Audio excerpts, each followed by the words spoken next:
Come on, you can't turn back the clock. We live now. We live here. Hey, Adrian, I know where we live. What do you think, I'm stupid? I'm not as dumb as you think I am. You know, I can smell it? I see where we are. I don't want this no more. Rocky Balboa is back where he started, fighting on the streets of Philadelphia in Rocky V, which we'll be reviewing on this edition of Siskel and Ebert. And we'll also have an interview with director Gary Marshall, the man who made Pretty Woman, and has his own theories about Hollywood's love affair with a happy ending. I'm Roger Ebert of the Chicago Sun-Times. And I'm Gene Siskel of the Chicago Tribune. Our first film is Rocky V, and it's a sometimes pleasing finale for the series. Pleasing when it gives us back the original Rocky of the streets that captivated us in the first movie. This final chapter opens with Rocky punch-drunk from the fight in Rocky IV. I can't. You're fine. I can't stop my hands from shaking. His brain is damaged and he retires. Then, when bad investments force him back to his Philadelphia neighborhood, Rocky turns trainer, helping a young fighter, a young Rocky named Tommy Gunn, battle for a title shot. Shut up! Listen, the only difference between the hero and the coward is the hero's willing to go for it, all right? Willing to take the shot, okay? Now this guy over here is scared too. You're scared, he's scared, you're both scared. Remember? Rocky becomes so involved with this young fighter, he stops paying attention to his son, played by Stallone's real son, Sage. You don't worry about it. I gotta worry about it. I mean, the deal was we were supposed to be tight, right? But Tommy, you're tight with him too, huh? But when Tommy becomes champ, a Don King-type promoter tries to manipulate a fight between him and Rocky. This guy here, he was using you for the bait. He wants to get you and me in the ring. That's what he wants us to fight each other, you know, to make the money, right? He don't care about you, Tommy don't care about me neither. That side of him in the hat is kind of sweet, especially when you know it's probably going to be the last time you'll see it. The two big fights in the movie are also very well done, and Rocky's moments in the street are effective. What's missing, I think, here is a big love scene between Rocky and his wife, Adrian. Love scenes, I think, are as important as fights in this series, and I also would have loved to have seen the more daring ending that was originally planned in the film. It's received a lot of publicity, in which Rocky dies in Adrian's arms. Still, I like this guy with his dumb hat, and I vote thumbs up on the movie. I vote a thumbs down, Gene. I thought that the structure of the film was completely predictable from the other films. And although I like the fact that he's got his hat on again and he's back on the streets of Philadelphia, that was only a reminder to me of the richness and the texture and the humor and the humanity of the dialogue and the characters in the first movie, Rocky, which, remember, won the Academy Award for Best Picture of the Year. And now it's just a series. You have to find a new villain every time. You have to end with a big fight. The pieces are all just plugged in. There's no real juice in this movie. Okay, well, I was fooled by the fight in the picture. It doesn't end technically with the fight, and I enjoyed that the ending that was chosen. It goes in a different direction. The other thing is, I think that there is a lot of his humor is still in the film, that character's humor. And when he walks through the streets, the only thing that I think is wrong with it is that it is missing the love element that was so strong, not only in one, but in two. Well, the whole love was the subject of the first Rocky. I believe so. And Adrian, ever since then, has been kind of put on the shelf. And it always seemed to me like if it were Adrian and Rocky facing the world, they'd be stronger pictures. Number two had that. This one could have used it. Okay, I sat down and I had a long talk with myself after I saw our next movie, which is named Child's Play 2. And I found myself having an argument between my head and my heart. My head told me that this movie did indeed deliver the goods, that it was a truly frightening thriller and it was a well-made film. But my heart told me the movie was sick and unwholesome, a completely malignant exercise. The movie, once again, tells the story of a little boy who's terrorized by an evil doll, a doll named Chucky, that contains the mind and soul of a mass murderer. The violent and malicious doll was destroyed at the end of the first movie, but now Chucky is back. Told you. We were gonna be friends to the end, and now it's time to play. This is a movie in which a little boy's mother is taken away from him, and he lives with foster parents and is blamed for the death of one of them. And everywhere he goes, people are killed and mutilated, and nobody will believe him. And this Chucky doll is pure evil, unadulterated, profane, and foul-mouthed evil. The closing sequence of Child's Play 2 inside a toy factory It's truly horrifying. It's good filmmaking, but it made me feel unclean and disturbed as I was watching it, and I can only imagine what effect it might have on small children. As a film critic, I have to say this movie is well made and effective, but as a human being, I wish I hadn't seen it. What good can come of having such foul and ugly images pumped into your mind? I think that my heart and my mind may be closer connected than yours. I don't make too much of a distinction. I thought that I was laughing at the film because it was so preposterous when they have that little doll attacking with a knife. At the same time, it's sickening. And so I didn't think that the filmmaking was pretty good. The only thing I'll grant you is the final fight in the toy factory is well staged, because you have all the boxes and that's and the assembly line and all the other stuff. Okay, yes. that part. But that's the end of the picture. All of the other setup involving the doll is really silly, and again, I must stress how violently abusive the doll is, and how sickening that the role that an actual child had to play opposite. Even then you're contradicting yourself, because if it's silly, then it wouldn't be violently abusive. It's more than silly, Gene. Oh, no. It's really sick. I have a knee-jerk response to showing children in jeopardy, and it is cheap, it is rarely justified, and in this piece of trash, it's not justified. Well, my only point would be that the movie is even worse because it's so well made. You have to grant it, it's well made, and only in the last sequence. Coming up next, the new John Hughes family comedy, Home Alone, with a little boy abandoned in his suburban home for the holidays. More trouble for kids. Are you here all by yourself? Sam, I'm 8 years old. You think I'd be here alone? Kevin! That's little Macaulay Culkin left alone in his suburban home when his family leaves him behind for a Christmas holiday in Paris. And that's the premise of the dopey new comedy, Home Alone. How does it all happen? Well, there's a lot of confusion when the big family, a couple of them have been combined for this trip, they're all oversleep the morning they're supposed to go to the airport. There's no way on earth we're going to make this plane. It leaves in 45 minutes. Left alone in the big house, at first, the little boy tries to be a brave little man. I can't seem to find my toothbrush, so I'll pick one up when I go out today. Other than that, I'm in good shape. A more immediate problem, a couple of bungling burglars, Joe Pesci and Daniel Stern, who have been casing the neighborhood for empty homes during the holidays. This is the first time Pesci has ever given a bad performance. It's a bad role. It's loaded. It's got lots of top-flight goods, stereos, VCRs, toys. Probably looking at some very fine jewelry, possible cash hoard, odd marketable securities. The film also reaches for some obvious tenderness, giving the kid a creepy next-door neighbor who's rumored to be a mass murderer. But is he? They meet in church. Well, this is the place to be if you're feeling bad about yourself. It is? I think so. Are you feeling bad about yourself? Of course, that old man is not a mass murderer, and I have a question, that whole scene about the little boy feeling bad about himself. He's obviously the most wonderful kid in the whole picture. The slapstick with the burglars in the picture, that's predictable. I could accept the premise of the whole film, I'll grant him that, but I just don't think a bright enough script was written with the kid being maybe more frightened than he would be, and maybe even more clever. Writer-producer John Hughes and his director Chris Columbus have made a sort of a preteen Ferris Bueller's Day Off, and the formula is wearing thin on me. I think I would have liked the movie more if it had been much more realistic. Yes, what would really happen if a little kid were left home alone? And the whole business of the burglars trying to break in, and he contrives a very elaborate string of booby traps and trick ropes going here and there, and little fireworks that are going to go off and so forth to make life hard for them.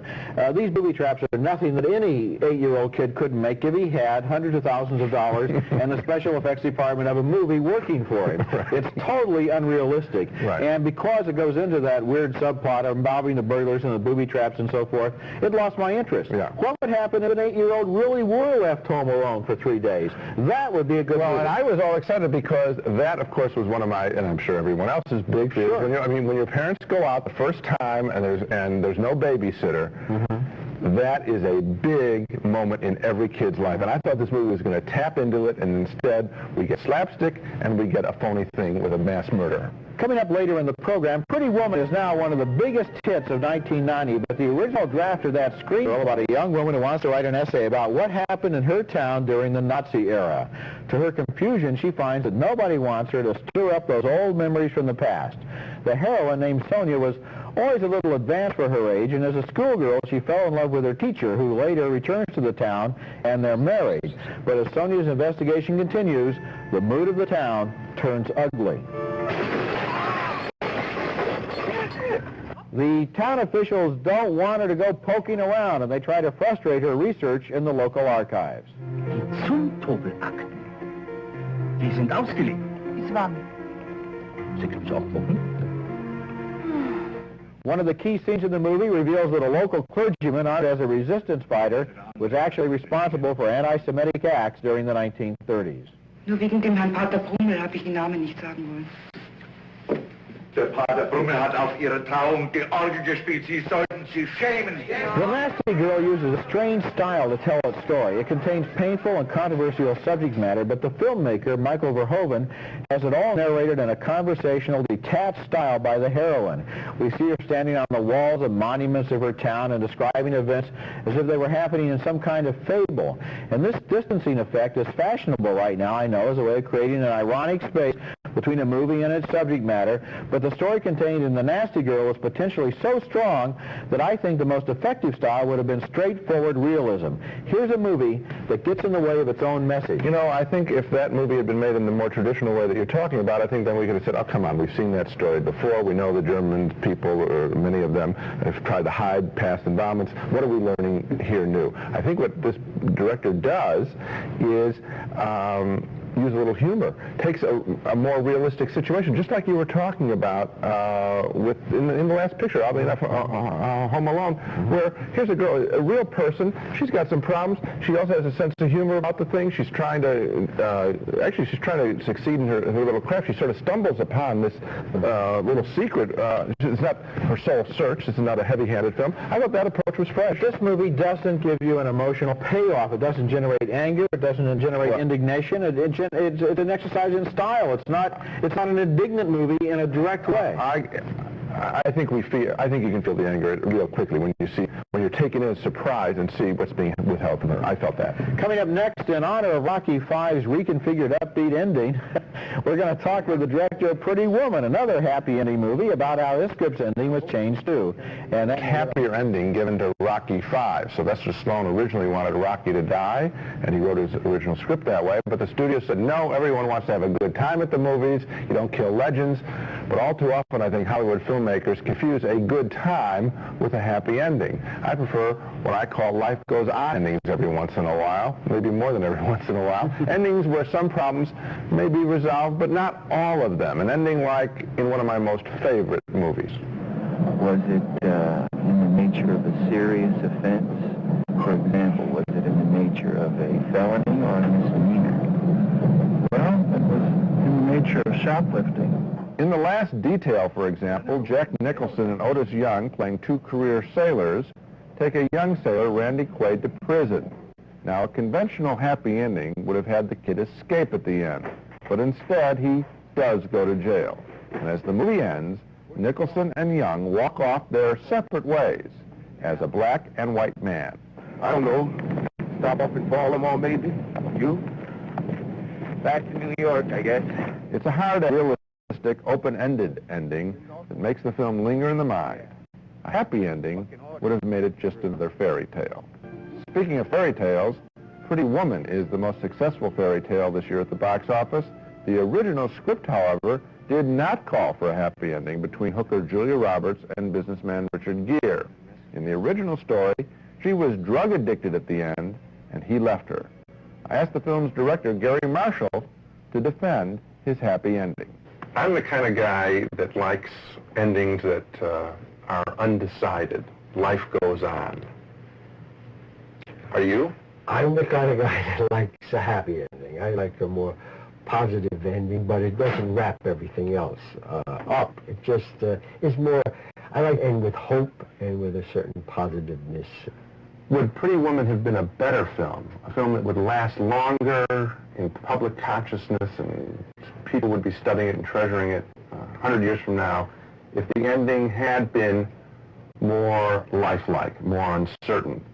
My opinion, no. I watch the public and I see that they go to see it time and time again.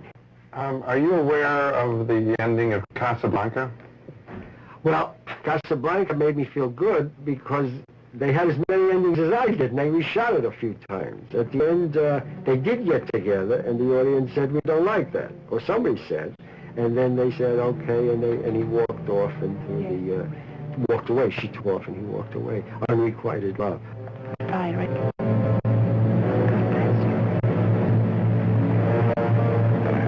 That plane. I thought that was the right ending. Would it be made today?